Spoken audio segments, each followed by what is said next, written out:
That's what we would have been using. That's what I've drawn the economy's path for above. Let's suppose we go to a high saving line like this.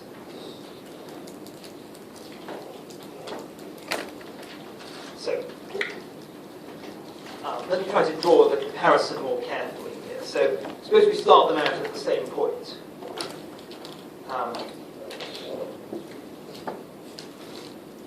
For the low saving economy, we add this much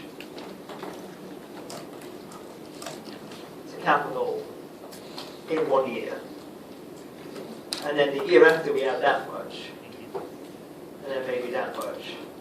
So these are the steps per year with the low saving rate. And these steps are basically the sizes of these differences between the blue and the red line. Now, with the higher saving rates, the steps are like this. You go almost twice the distance in 1 year with the higher saving rate. So it's something like this. So it's true that the production function hasn't changed, but I will be going up faster. If you like, each of these dots represents a year.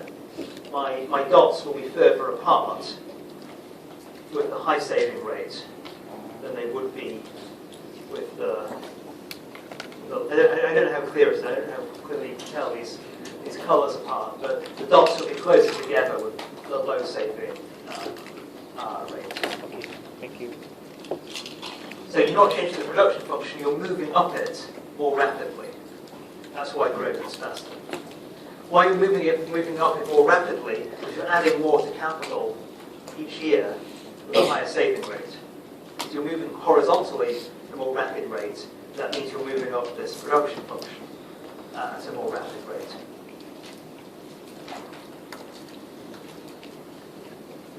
So, what happens if the depreciation line is above the savings line? Excellent question. What happens if the red line was above, say, the blue line? What do you think happens? I mean, you obviously you lose K, you lose some capital every year. So we won't have growth, right? You have permanent decline. I mean, basically, you have permanent negative growth. It's kind of a weird case. Because in the long run, GDP will go to zero. So it's extinction of the human race in the long run. It's a very pessimistic conclusion. Of course, you could stop it by saving more. So it would be very foolish for people to become extinct by not saving enough, if that really was the problem. But yes, it is essential that you save enough that the blue line actually is above the depreciation line, which is a better way of answering the question. If you didn't do that, things will actually go into decline. The fact that the solid model has diminishing returns to capital actually means it's not so bad if you have low saving, because as you get down to your very first unit of capital, it's actually really productive. Here, all the units of capital are equally productive, so if you're not saving a lot, you're not maintaining even the low units of capital, let alone the high units of capital. But very good question. Yes, if you want to draw this diagram and reach sensible conclusions, therefore don't put the depreciation line above the saving line, otherwise you'll take something that's logically correct but sort of nonsensical. But how do you reconcile this with paradox of Frith in the case of the long run growth? Well, the paradox of Frith is not something that you should think of as a statement about long-run growth performance. So most macroeconomists that take the paradox of Frith seriously, the idea that saving more is kind of bad for economic performance, they have in mind some kind of an idea about demand. In the short term, if you raise saving, you're cutting consumption. Consumption is important for aggregate demand, and therefore, if there isn't aggregate demand, people will lose their jobs and GDP will decline. We don't have those aggregate demand forces here. This growth model, whether it's the solid model or the AK model, is a model exclusively about the supply side. We've just assumed that demand adjusts in line with supply. So I wouldn't interpret any of what I've said in terms of the paradox of drift, but you need a different model than that to think about the paradox of drift. The classic Keynesian ISLM model is a good way to think about the paradox of drift, where you know if you save more, the IS curve shifts left. And that means demand now more. But here, saving more is always going to make GDP either grow faster or at least go up. Any more questions? So, there's one little bit more of growth to do. You might be sick of growth, but there is one other short question on growth I wanted to say something about.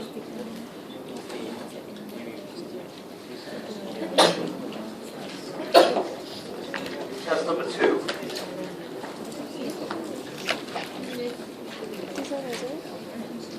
It's about the golden rule.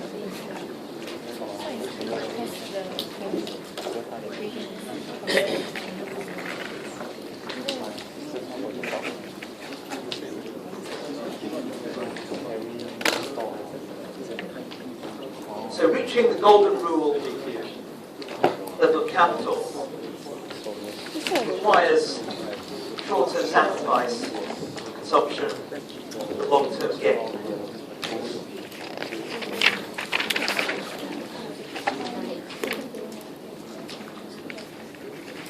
Okay, so what's this question about?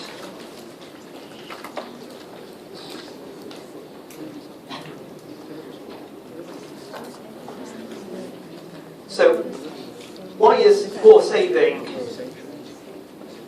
necessarily a good thing?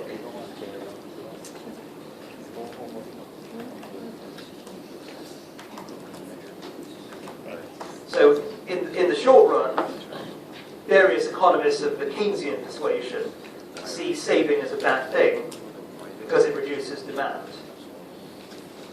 There is another argument against saving, or at least saving too much, which is that ultimately we should judge living standards by consumption, not by income. Which, if you think about it, is quite a sensible idea. If you think ultimately what determines people's happiness or their utility or whatever you want to call it, at least so far as material things are concerned, it would be not their income, it would be how much they actually get to consume, whether now or in the future. So consumption arguably is a better measure of satisfaction of living standards than income per se. Of course, whenever the saving rate is fixed, whenever you don't change the saving rate, income and consumption will be moving in the same direction. So in the long question, where I was talking about living standards over and over again, there were no changes in saving rates, so there was no harm in using income as a measure of living standards. If, though, you want to talk about what saving rate you should choose, then obviously using income as your measure of living standards can be problematic. So the golden rule is basically the saving rate, and therefore a particular capital stock, that's going to give you the highest sustainable level of consumption. The key word is sustainable. So we're not interested in maximizing consumption in the short term, we're interested in getting consumption as high as it can be sustained perpetually. That's why it's called the golden rule. The idea is there's some fairness between this generation and the next one. We're going to treat future generations like we'd like to be treated ourselves. We don't want to have high consumption now with the price being paid in the future. We want everyone to benefit from higher consumption. So that's the idea of the golden rule. Maximize long-run consumption.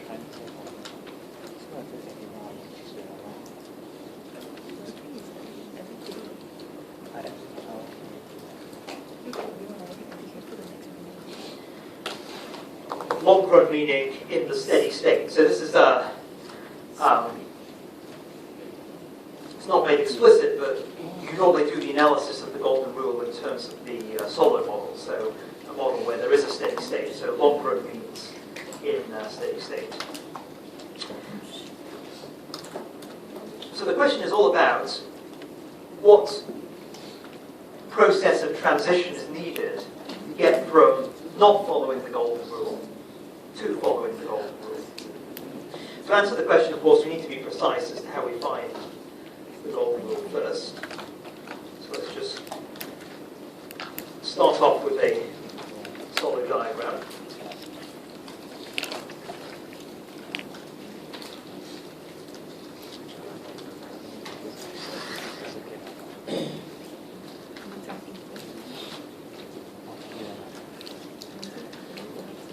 So I'm going to draw this first without a saving line. The reason I draw it without a saving line is that the whole point of this exercise is to determine what the saving rate is going to be. So we don't know yet what the saving rate is.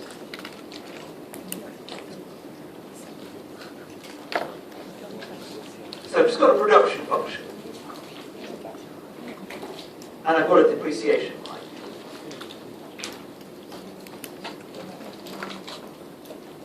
Now, what is consumption? Consumption is income that's not saved.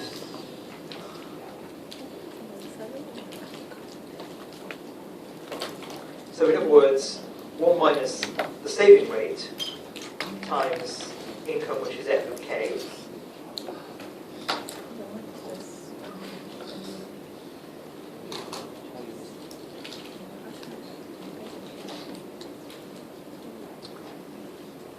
So we should be able to work out consumption as the difference between the production function, the height of the production function, and the height of the saving line.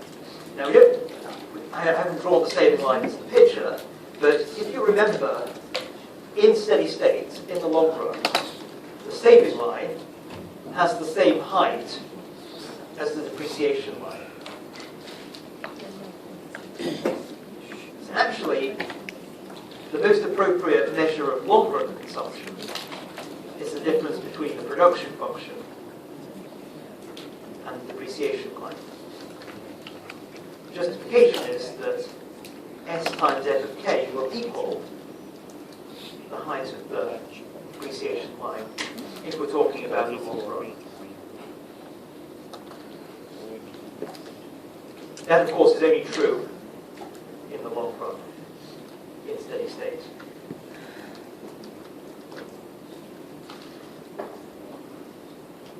So,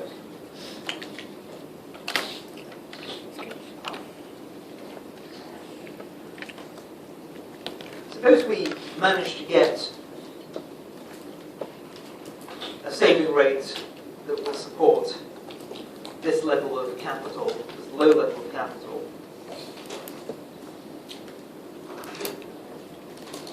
in steady state. Consumption will be this distance here. That will be the C. That will be consumption. Consumption per person. If we manage to sustain a capital stock that was much higher, in the long run, consumption would be that distance.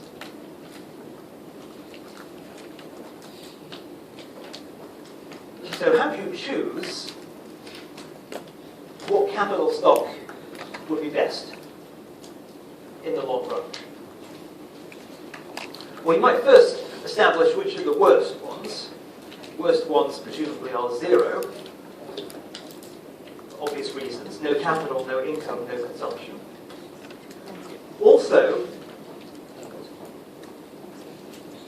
this capital stock here, where the depreciation line crosses the production function, if you think about it carefully, that's the maximum possible capital stock you can sustain ever. It cannot remain higher than that. That's clearly very bad for consumption because the saving rate here effectively is 100%. So you have a high income, you have savings are so high, there's nothing actually left to consume. So at those two extremes, consumption is zero. Now KL is better than that, and KH is better than that. But you can clearly do better than both of them by moving somewhere nearer to the middle of this picture. What's the best? Do the tangent, have it lined up with the worst, move it up parallel. Every time you move it up a little bit more, you remove the next worst. So what's getting left over is better and better. And eventually, of course, there has to be just one thing left, which must, by this argument, be the best. Which should be about here, if you get it right. So that would be the golden rules. Because this distance here should be the greatest of all possible consumption levels you can get in the long run for different saving rates. And of course, once you've found this, you then need to ask how high should the saving rate be to make the saving line pass through this point. That will be the golden rule of the saving rate.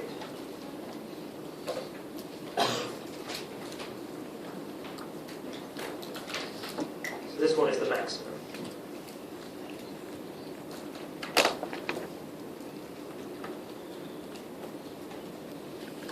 What's the more precise way of doing this?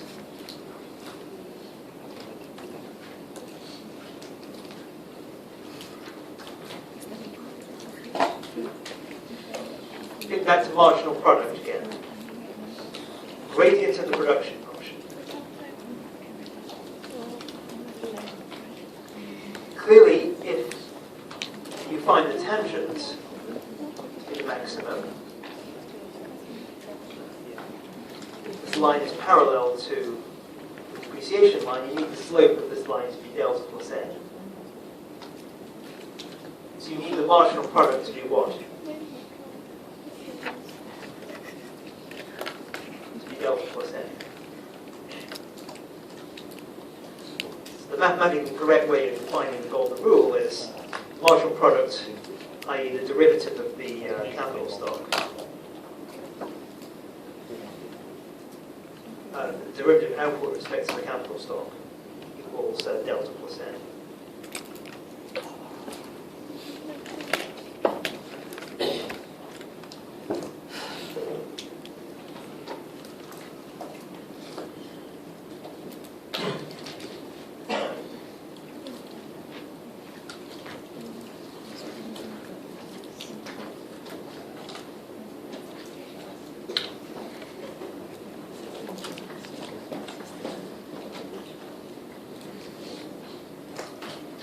Okay, so suppose you show this picture to someone who's saving in an economy where the saving rate is giving you a low capital stock, someone in a very similar economy, except for the fact that their saving rate is giving them a higher capital stock. You say, well, you're not really making the right decision because if you go to here, you'll be able to get not necessarily a higher capital stock and a higher income, but a higher level of consumption. Suppose you then persuade those people in those economies to switch their saving rate so that now it's equal to the golden rule saving rate. What course will those economies take as they move towards the golden rule?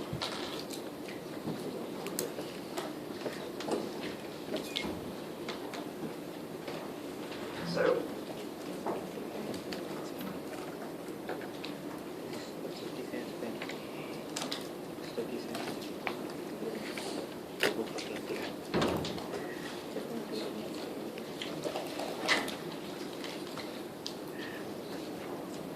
think of one economy having a low saving rate, low capital stock. Another economy with a high saving rate.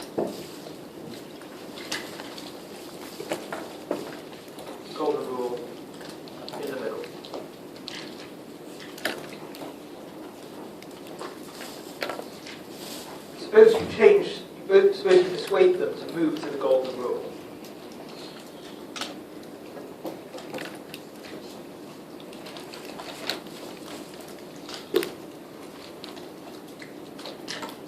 That means that high saving economy switches to the golden rule, cuts the saving rate.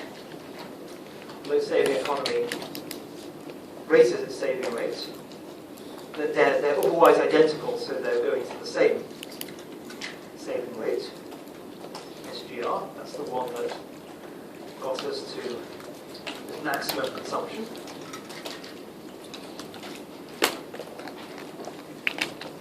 What will happen to GDP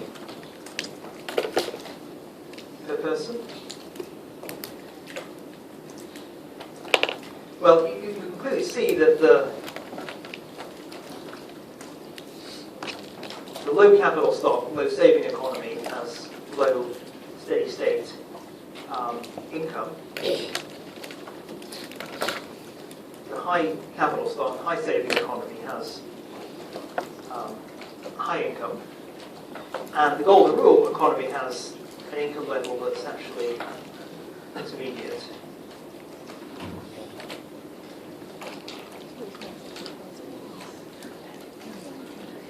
So the position for income levels, or GDPs, is very similar.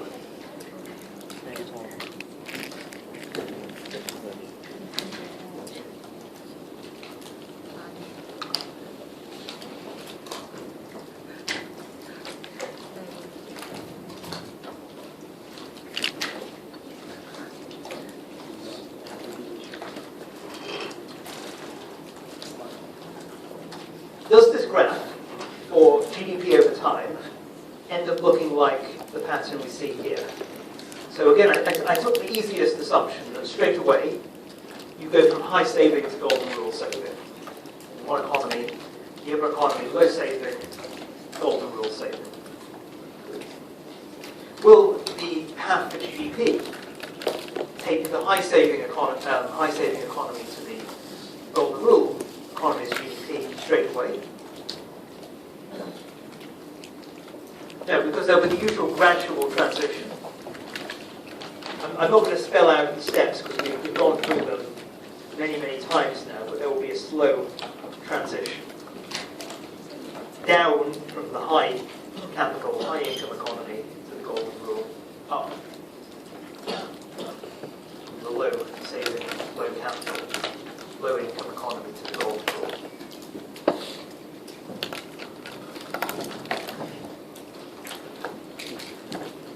So what happens to consumption? Consumption, we know by definition, is 1 minus the saving rate times income. That's the definition.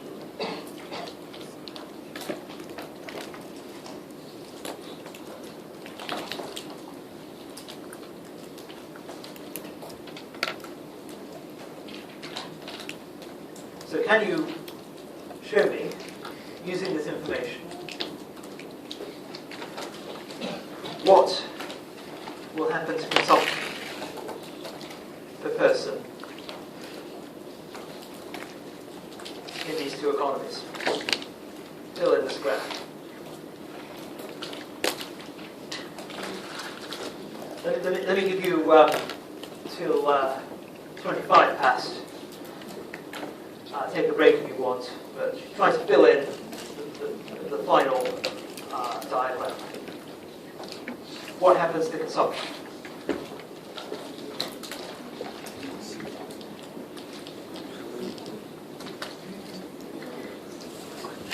Let me start you off. Let me give you a little bit of a... This diagram is quite complicated to draw, so let me give you one more hint before we break. So where's the golden rule level of consumption going to be? As it's the maximum, it's presumably going to be pretty high up. So CGR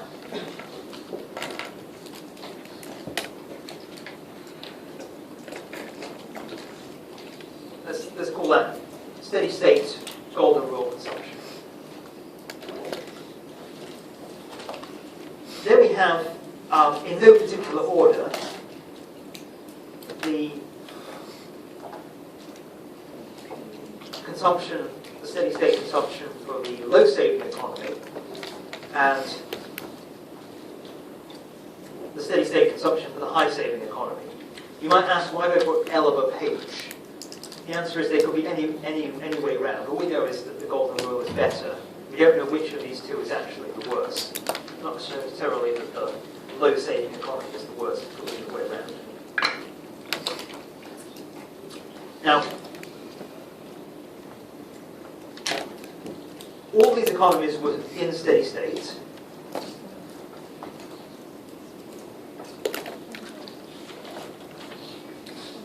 And then they change. Task is to fill in what will happen next. So let's break till 20, just after 25 past. 10 minutes to ponder this. Okay.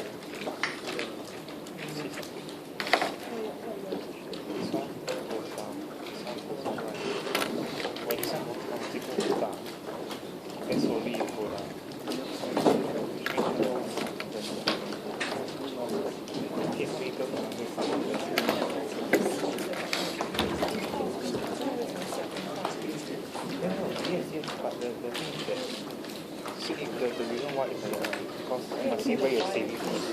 This is why. Then look at S Y also.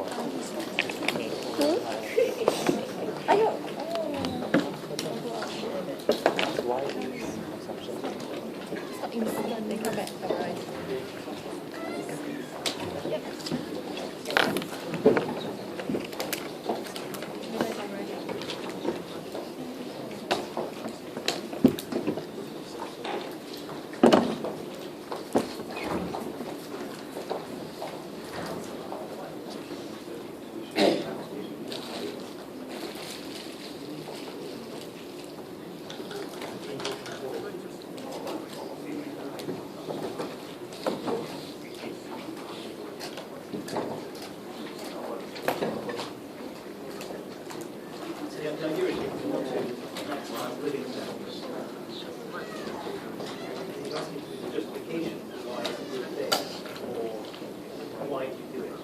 The idea is that you could have a situation where income is very high because you have high capital, but then you have to devote a large share of the investment, the consumption being quite low. So you don't get to enjoy it.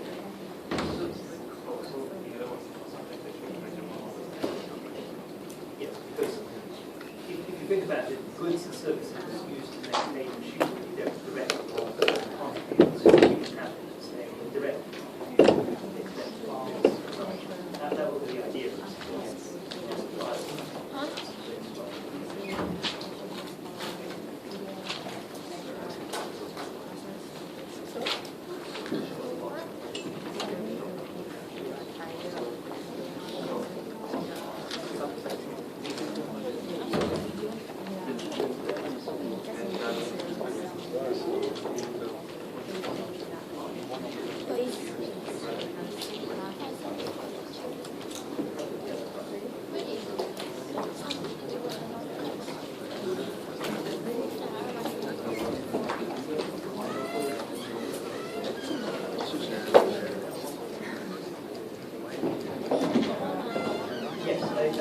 I guess I missed the line which I wrote down.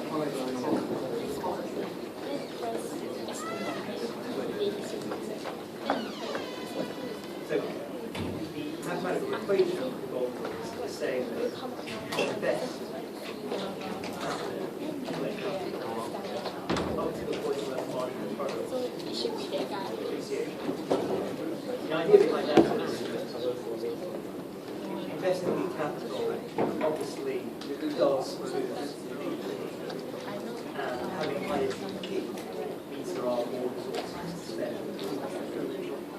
However, that will be only temporary if did not maintain the capital stock to new higher level.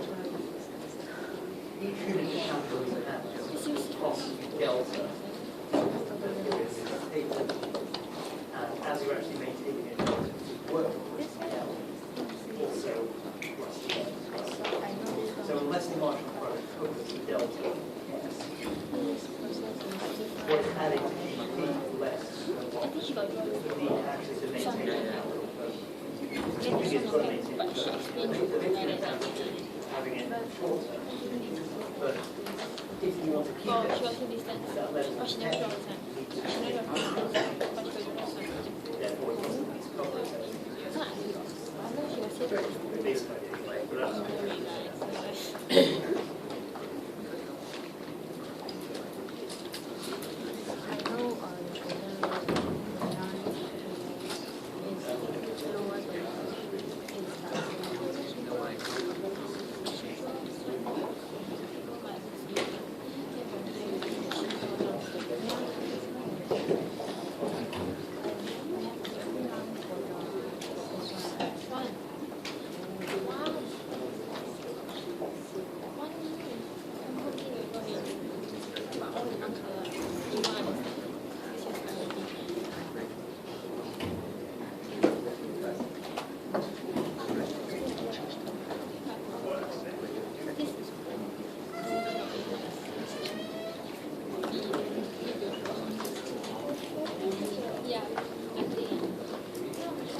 until someone want to sit here.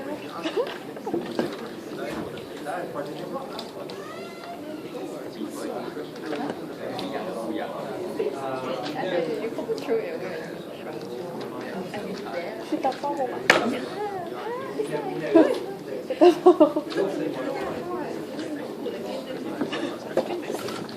I